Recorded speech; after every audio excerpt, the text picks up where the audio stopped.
They say you should never trust mysterious strangers, but sometimes mysterious strangers save your life in ways you never imagined.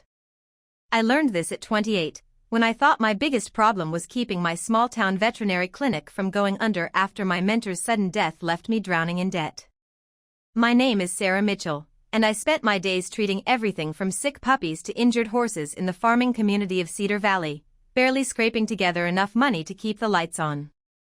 I had no idea that pulling a bleeding man from a flooded river would throw me headfirst into a world where billion-dollar corporations and corporate assassins were as real as the morning farm calls I made to local ranchers. That was 6 months ago.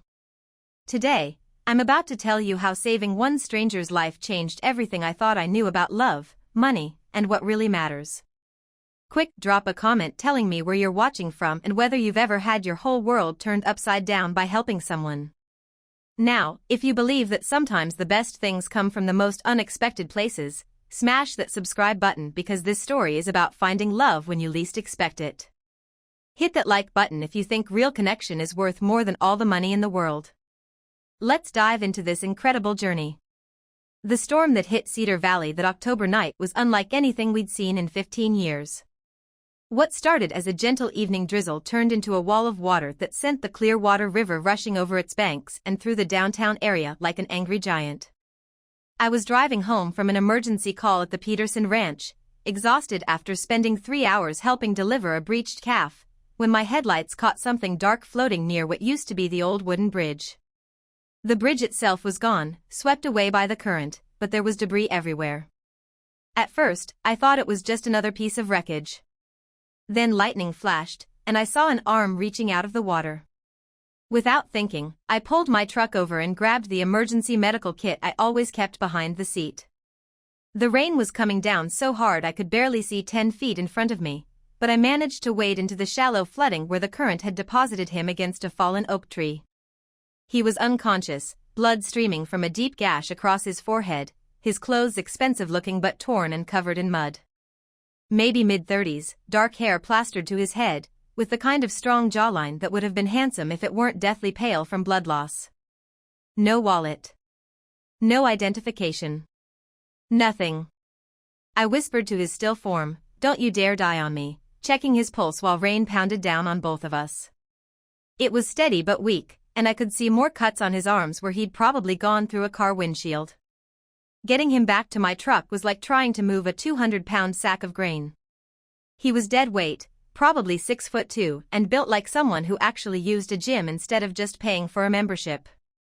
By the time I had him loaded into the passenger seat, I was soaked through and shaking from something that wasn't entirely the cold. The nearest hospital was 40 minutes away on a good day. With half the county roads flooded and power lines down, it might as well have been on the moon. But my clinic was only 8 minutes down Route 12, and I had everything I needed to stabilize someone who was bleeding out. Cedar Valley Veterinary Clinic felt different in the storm, shadows jumping across the walls every time lightning struck. I'd performed emergency surgery on plenty of animals over the years, but working on a human being was completely different territory. Still, blood was blood, and anatomy was anatomy, and I'd taken enough courses in college to know what I was looking at. The head wound was worse than it had initially appeared. Glass fragments, definitely from a car windshield, embedded deep enough to require careful extraction. I cleaned and sutured it as precisely as I could while he remained unconscious, grateful for the steady hands that came from years of working on frightened animals. His breathing was regular, no obvious signs of internal bleeding, but he had a concerning bump on the back of his skull that made me worry about brain swelling. I set up a makeshift recovery area in my office using every blanket I could find and the portable heater I normally used for hypothermic animals. Then I settled in to wait, drinking cold coffee from a thermos and wondering who this stranger was and how he'd ended up in the worst place possible during the worst storm in recent memory. He woke up 4 hours later, his eyes fluttering open with the kind of confusion that comes with serious head trauma before slowly focusing on my face. His voice was rough when he spoke, but there was something cultured about his accent. Definitely not local. "Where am I?" I set down my coffee mug and leaned forward. "Cedar Valley Veterinary Clinic. I'm Dr. Sarah Mitchell. I found you in the flooding." He tried to sit up, winced hard, and settled back down onto the makeshift bed. The river? You don't remember? You had a significant head injury with glass fragments, plus a possible concussion. You really should be in a hospital, but the storm made that impossible. His hand went automatically to the bandages covering his forehead. I remember driving. Heavy rain. Then everything goes black. What's your name? The pause that followed was so long I started to think he'd lost consciousness again. When he finally spoke, there was something almost reluctant about it. Michael. Michael, what? Another long pause. I'm not entirely sure. Everything feels foggy. I studied his face carefully, looking for signs that he was lying or confused or having some kind of neurological episode. Memory loss wasn't uncommon with head trauma, but something about the way he hesitated felt deliberate rather than medical. Okay, Michael, I said. Let's focus on making sure you're stable first. Are you feeling nauseated? Dizzy? Any double vision? He closed his eyes briefly. All of the above, actually. I helped him sit up slowly, checking his pupils with a penlight and watching for signs of increased intracranial pressure. That's completely normal with a concussion. You're going to need to take things very easy for the next several days. Several days? He looked around the clinic for the first time, taking in the examination tables designed for animals, the cabinets full of veterinary medicines, and the persistent smell of antiseptic mixed with dog shampoo. I can't stay here. I used the same firm tone I reserved for pet owners who tried to skip follow-up appointments. You can and you absolutely will. I didn't pull you out of a flood just to watch you collapse from a brain hemorrhage. Besides, where exactly are you planning to go? The storm knocked out power to most of the county, and half the roads are completely impassable. As if the universe wanted to prove my point, thunder crashed overhead hard enough to rattle the windows and make both of us jump. Michael closed his eyes and leaned back. I need to contact people. They'll be looking for me. Your phone took the same swim you did. It's completely destroyed. And our landlines are down until the power company can get crews out there. For the first time since he'd regained consciousness, Michael looked genuinely distressed, not about his injuries or being stuck in a veterinary clinic during a historic storm, but about not being able to reach someone. They'll be worried, he said quietly. Family? Something like that. I wanted to push for more details, but exhaustion was written across every line of his face. Get some rest. We'll figure out how to contact whoever you need to reach once the storm passes and the phone lines are working again. The next morning brought brilliant sunshine and the sounds of chainsaws as the entire community began the massive job of cleaning up storm damage. Michael was already awake when I arrived with coffee and toast, sitting up against the wall and looking significantly more alert than he had the night before. How are you feeling? I asked, setting breakfast on my desk. He accepted the coffee like it was a gift from heaven. Much better. Clearer. I owe you my life. You don't owe me anything. I'm a doctor. Helping people is what I do. A slight smile crossed his face. A veterinarian. Same basic principles. Help those who can't help themselves. That smile completely transformed his face. Without the pallor and confusion of the previous night, I could see that he was actually quite handsome. But there was something else, something about the way he carried himself even while injured and wearing my old sweatshirt, that suggested he wasn't used to needing anyone's help. Tell me about Cedar Valley, he said, clearly trying to deflect attention away from himself. So I did. I told him about the farming families who'd lived here for 4 generations, about my mentor Dr. Williams, who died suddenly 6 months ago and left me scrambling to keep the clinic running on my own. I told him about the horses and cattle that depended on me, about the rescue animals I fostered when I could afford to, about the tight-knit community where everyone looked out for each other even when times were tough. It sounds peaceful, he said thoughtfully. It is. Maybe too peaceful for someone like you. He tilted his head. Someone like me? I gestured at his clothes, expensive even when torn and muddy. You're not from around here. Your speech patterns, your mannerisms, the way you carry yourself. You're used to a very different kind of world. Michael was quiet for a long moment. Maybe that's not necessarily a bad thing. The phone lines came back up that afternoon, but Michael seemed strangely reluctant to use them. Instead, he insisted on helping around the clinic despite my repeated protests about his concussion. "I feel fine," he said, following me into the treatment room where I was preparing vaccines for a litter of golden retriever puppies. "And I hate being completely useless." "You're recovering from a serious head injury." "That's not useless, it's medically necessary." But he was already washing his hands at the sink, studying the medical supplies with more familiarity than a random person should have. "I've done some medical volunteer work before. Nothing exactly like this, but I understand basic procedures." He proved it by assisting with the puppy vaccinations with a level of competence that genuinely impressed me. His hands were gentle but confident, and he seemed to anticipate what I needed before I had to ask for it. As we finished cleaning up, I watched him work with growing curiosity. "Some volunteer work?" "I spent time in a refugee camp a couple of years ago." "Syria." "You learn to help however you can when resources are limited." It was the first completely personal detail he'd shared that felt entirely honest, and it made me look at him with new respect. That must have been incredibly difficult. It puts a lot of things in perspective. Over the next 3 days, Michael became genuinely indispensable around the clinic. He helped with everything from restraining anxious animals during examinations to reorganizing my supply room with an efficiency that spoke of serious organizational experience.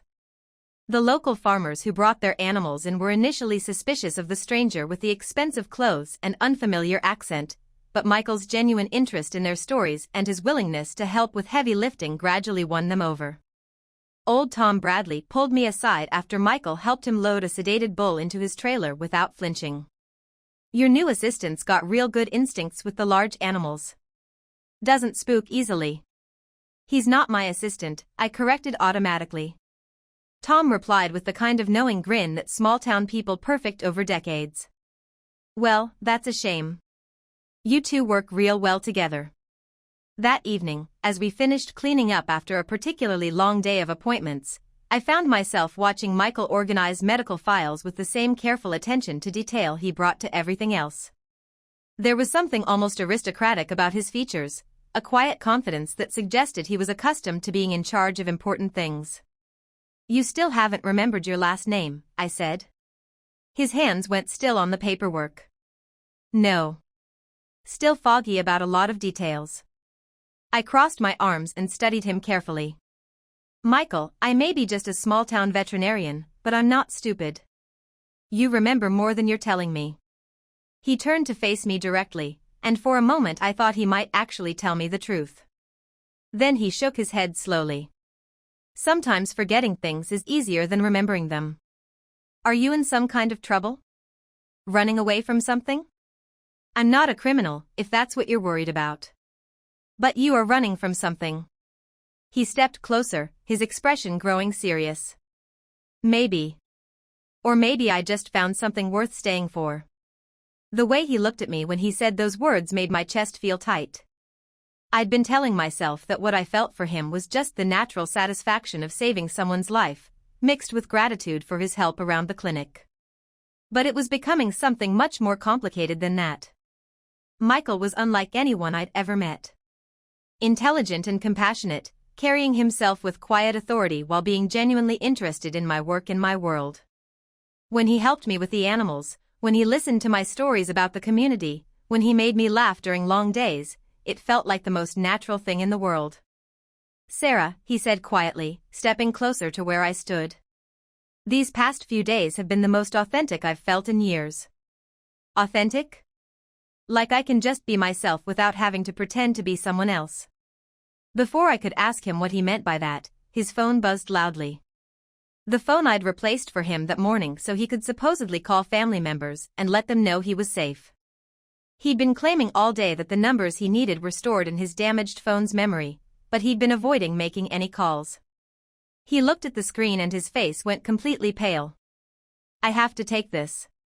I reached out instinctively. "Michael, wait." But he'd already stepped outside, and through the window I could see the tension in his shoulders as he answered. I couldn't hear the actual conversation, but but his body language told me everything I needed to know. Whatever he'd been running from had finally found him. When he came back inside 5 minutes later, he looked like an entirely different person. The easy comfort we'd built over the past few days was gone, replaced by the guarded stranger I'd pulled from the river. "I have to leave," he said without any preamble. "What? Why?" "It's complicated." I surprised myself with how forceful my voice sounded. "Then make it simple. You've been hiding here for 3 days, and I've respected that. But if you're about to disappear without any explanation, I deserve to know who I actually saved." Michael ran both hands through his hair, a gesture I'd learned meant he was struggling with a difficult decision. Finally, he pulled out his phone and showed me a news article that made my stomach drop.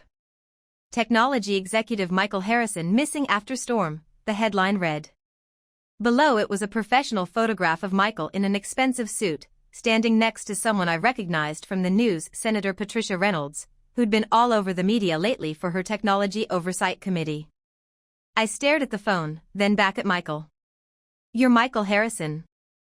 "As in Harrison Technologies?" "Among other things, yes." I felt completely stunned. "Among other things. You're worth what, hundreds of millions of dollars? Does that change anything?" "It changes everything. You've been lying to me for 3 days." He spoke with quiet intensity. "I've never lied to you. I just didn't tell you the complete truth. Your company's logo is on half the equipment in this clinic. You're one of the wealthiest people in the country, and I've been feeding you toast and coffee and letting you sleep on my office couch. And those have been the best 3 days I've had in more years than I can count," he said with such complete sincerity that it stopped my anger dead in its tracks. I sank into my desk chair, trying to process what I'd just learned. "Why were you driving alone through a storm like that? Where was your security team and your personal assistants and whatever other people billionaires travel with?" Michael sat down across from me, suddenly looking exhausted in a way that had nothing to do with his physical injuries. "Because I was running away from all of that. From board meetings where I'm treated like a convenient figurehead. From security details that make me feel like a prisoner in my own life. From people who only see my net worth when they look at me." "So you decided to take a drive during the worst storm in 15 years? I wasn't thinking clearly.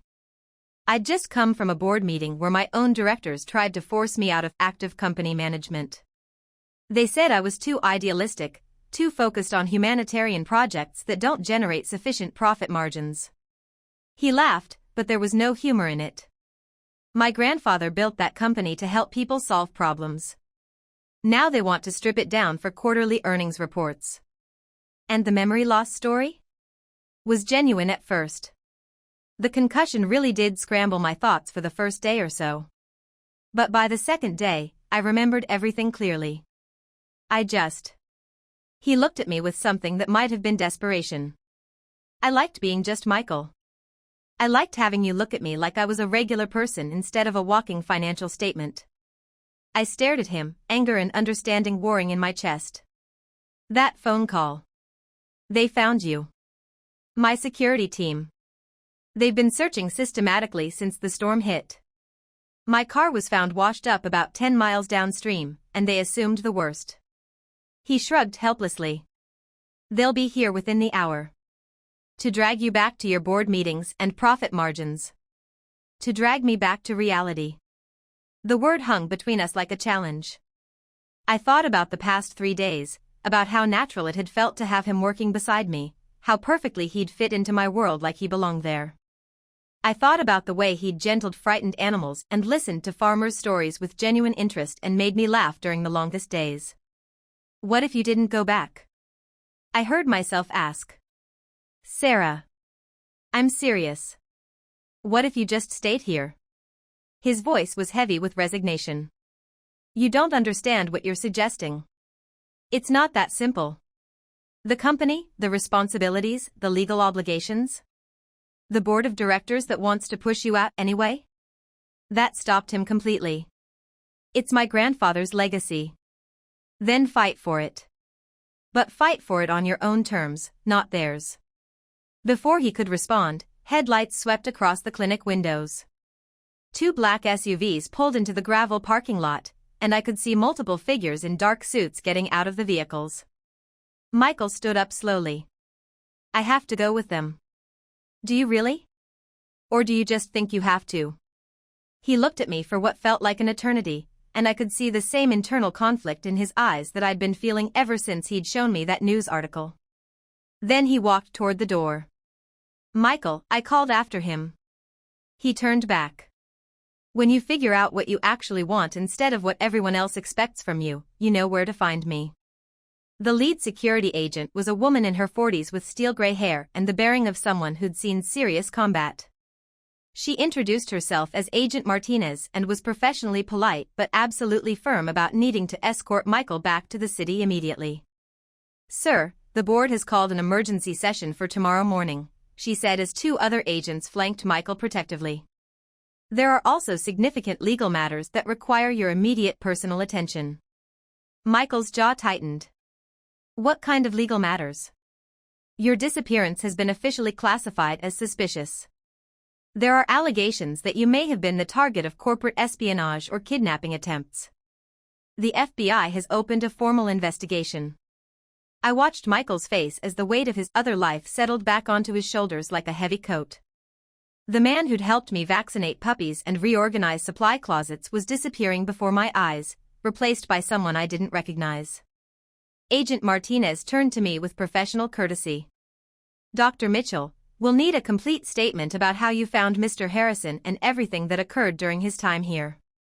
Of course, I said, though my eyes never left Michael's face. As the agents prepared to escort him to their vehicles, Michael approached me one final time. Thank you, he said with formal politeness. For everything you did. Take care of yourself, Michael. He nodded once and walked toward the waiting SUV. I stood in the doorway and watched them drive away, taking him back to a world that suddenly made my small clinic and simple life feel very far away indeed. The next morning brought a completely new reality to Cedar Valley. By noon, there were news vans crowding my parking lot and reporters shoving microphones in my face, all wanting details about my role in rescuing the missing tech billionaire. I gave one brief statement to the county sheriff and refused every single interview request, but the attention was overwhelming for someone accustomed to the quiet rhythms of rural veterinary practice. Most of the reporters packed up and left after the first day when it became clear I wasn't going to provide any sensational details, but the experience left me feeling unsettled, like my peaceful world had been invaded and might never feel quite the same again. I threw myself into work with almost desperate intensity, taking on extra emergency calls and staying late into the evening to catch up on paperwork.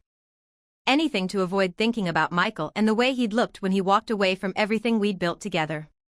1 week passed. Then 2. Then 3. I told myself I was being completely ridiculous. Michael Harrison was a billionaire with responsibilities and obligations I couldn't begin to understand. Whatever connection we'd felt during those 3 days belonged to a different reality than the one he'd returned to. But I couldn't stop thinking about the way he'd said reality like it was a prison sentence he'd been handed by someone else. The call that changed everything came on a Thursday evening as I was locking up the clinic after a particularly long day. My answering service had taken a message from someone claiming to be Michael Harrison's personal assistant, requesting an urgent veterinary consultation. Consultation regarding what? I asked when I called the number back. A crisp professional voice explained, Mr. Harrison has recently acquired a rural property in your area that includes several horses. He's seeking a local veterinarian to provide ongoing care and establish a regular treatment schedule. My heart rate spiked despite my efforts to stay completely professional. What kind of property? A working ranch. Approximately 20 minutes from Cedar Valley. Mr. Harrison will be in residence starting this weekend and would like to meet with you to discuss the animal's specific needs. I almost said no. Almost told her to find another veterinarian. But curiosity won out over self-preservation every single time. Fine. Saturday morning. I'll need the exact address. The address she provided was for the old Riverside Ranch, a beautiful piece of property that had been on the market for over a year. As I drove up the winding gravel road Saturday morning, I could understand why Michael had chosen it. Rolling hills covered in green pastures, a restored farmhouse that looked like something from a magazine, and enough space for someone to disappear completely from the pressures of running a billion-dollar corporation. Michael was waiting by the main barn, dressed in jeans and a flannel shirt that looked like they'd actually been worn for real work instead of a photo shoot. He looked more like the man I'd pulled from the river than the billionaire who'd been escorted away by federal agents. "You bought a ranch," I said as I got out of my truck. "I bought a ranch," he confirmed. "Just like that. Just like that." He gestured toward the pasture where 6 beautiful horses grazed peacefully in the morning sunshine. "They need a veterinarian. I heard you're the best in the area." "I'm the only one in the area." "Even better." We walked toward the horses together, and I could feel him watching me with the same careful attention he'd paid to everything during those 3 days at the clinic. "Michael, what are you actually doing here?" "You told me to fight for what I wanted on my own terms," he said. "So that's exactly what I did. And I restructured the entire company from the ground up. Bought out the 3 board members who were causing problems, replaced the others with people who actually believe in my grandfather's original vision, and installed new leadership that's focused exclusively on humanitarian applications and sustainable development projects. That must have cost a fortune. Several fortunes, actually. But it turns out I had several to spare." I stopped walking and turned to face him directly. "And then you bought a ranch in the middle of nowhere." "And then I bought a ranch where I can oversee the company's new direction while actually having a life that belongs to me." He stepped closer. "If you'll help me figure out what that life should look like." "Michael. I know it sounds completely insane. I know you barely know the real me, and what you do know includes the fact that I wasn't entirely honest with you for 3 days. But those 3 days showed me exactly what I want. Not the board meetings or the corporate politics or the careful distance everyone maintains because of what I'm worth." He reached for my hands. "I want someone who pulls me out of rivers and puts me to work vaccinating puppies. I want someone who sees me as just Michael." "But you're not just Michael. You're Michael Harrison, with a billion-dollar company and responsibilities and a whole world that I don't understand." "Then let me show you that world. Let me prove that the man you saved is the same person standing here asking you to take a chance." I looked around at the ranch, at the horses, at the man who'd apparently upended his entire life because of 3 days spent in a small-town veterinary clinic. The horses really do need regular medical care.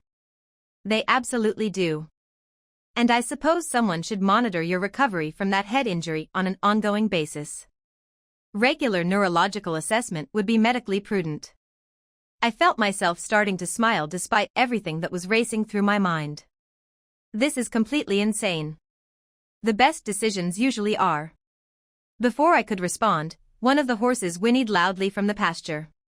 We both turned to see a mare clearly in distress, pacing in tight circles and showing obvious signs of severe colic. "Emergency," I said, immediately switching into professional mode. For the next 90 minutes, Michael assisted as I treated the horse, following my instructions with the same calm competence he demonstrated at the clinic. We worked together with seamless efficiency, and by the time the mare was stable and comfortable, I'd remembered exactly why those 3 days had felt so perfectly right. "That was impressive work," I said as we cleaned up. "I had an excellent teacher." "Michael, about what you said earlier." But before I could finish the thought, a black sedan came racing up the drive, kicking up a cloud of dust. 2 men in expensive suits jumped out, looking harried and urgent. The first one called out breathlessly, "Mr. Harrison, we've been trying to reach you for hours. There's been a major development with the Brennan situation." I saw Michael's jaw tighten visibly. "What kind of development, Charles?" "Victor Brennan has filed a federal injunction to stop the company restructuring. He's claiming you're mentally unfit to make such drastic decisions based on your recent erratic and unstable behavior." "Erratic behavior?" "The disappearance during the storm, the sudden corporate changes, and now." Charles glanced at me and the ranch around us with obvious disapproval. "This." Michael's hands clenched into fists at his sides. "Victor Brennan was one of the board members actively trying to strip my company for parts and profit. Of course he's fighting back. Sir, he has backing from several major institutional investors. If he can successfully prove you're not mentally competent to run Harrison Technologies. Michael finished grimly, he can force a hostile takeover. The second man stepped forward urgently. Mr. Harrison, we need you back in the city immediately. The preliminary hearing is scheduled for Monday morning, and we have an enormous amount of preparation work to do. I watched Michael's face as the full weight of his responsibilities crashed back down on him like a landslide. This wasn't just about corporate politics anymore. This was about his family's legacy, about the humanitarian work he'd talked about with such genuine passion. Go, I said quietly. Sarah. Go fight for your company. Fight for everything your grandfather built and everything you believe in. I touched his arm gently. The horses will still be here when you get back. Will you be here? I looked at him for a long moment, this man who'd turned his entire life upside down for 3 days spent with a small-town veterinarian. That depends on whether you win. The legal battle that followed lasted exactly 3 weeks and played out across every business news channel in the country. I followed the coverage obsessively, watching from my quiet clinic as Michael fought to maintain control of his own company against people who saw him as nothing more than an obstacle to profit. The headlines were sensational and brutal: tech mogul's mental health under federal scrutiny, Harrison Technologies in complete corporate chaos, billionaire's ranch purchase raises serious competency questions. Throughout it all, I continued taking care of the horses at Riverside Ranch.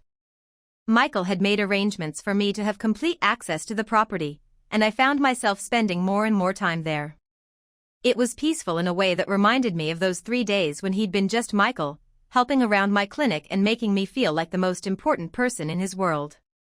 The breakthrough in the case came when dozens of former Harrison Technologies employees came forward to testify about Victor Brennan's systematic attempts to redirect company resources away from humanitarian projects toward more profitable but morally questionable ventures.